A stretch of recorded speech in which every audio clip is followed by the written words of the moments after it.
March 30 കേസിന് ആസ്പദമായ സംഭവം. മുഴക്കുന്നിലെ തറവാട്ട് വീട്ടിൽ 70 വയസ്സായ സരോജിനി അമ്മയെ തൂങ്ങി മരിച്ച നിലയിൽ കണ്ടെത്തുകയായിരുന്നു. തുടർന്ന് പരിയാരം മെഡിക്കൽ കോളേജിൽ നടത്തിയ പോസ്റ്റ്മോർട്ടം റിപ്പോർട്ടിലാണ് സരോജിനി അമ്മ പീഡനത്തിന് ഇരയായതായി കണ്ടെത്തിയത്. ഇതോടെയാണ് പോലീസ് പഴുതടച്ചുള്ള അന്വേഷണം ആരംഭിച്ചത്. അപ്പോഴേ അറസ്റ്റിലായ പ്രതിയെ പോലീസ് നിരീക്ഷിച്ചു വരികയായിരുന്നു.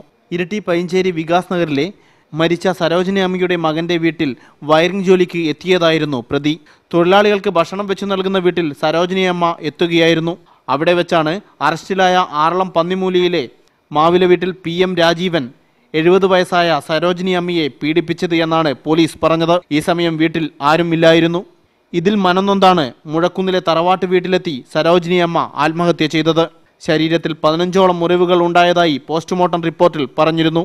പ്രതി കുറ്റം സംബന്ധിച്ചതായും പോലീസ് പറഞ്ഞു. ഇരിട്ടി DYSP പ്രജീഷ് തോട്ടത്തിൽ, Mattannur CI Shaju Joseph, Peravoor CI N Sunilkumar, Muzhakkunnu SI P Rajesh എന്നിവരുടെ നേതൃത്വത്തിലുള്ള സംഘമാണ് പ്രതിയെ അറസ്റ്റ് ചെയ്തത്. അനൂപ് നാമത്തിനോടൊപ്പം റിപ്പോർട്ടർ, കണ്ണൂർ.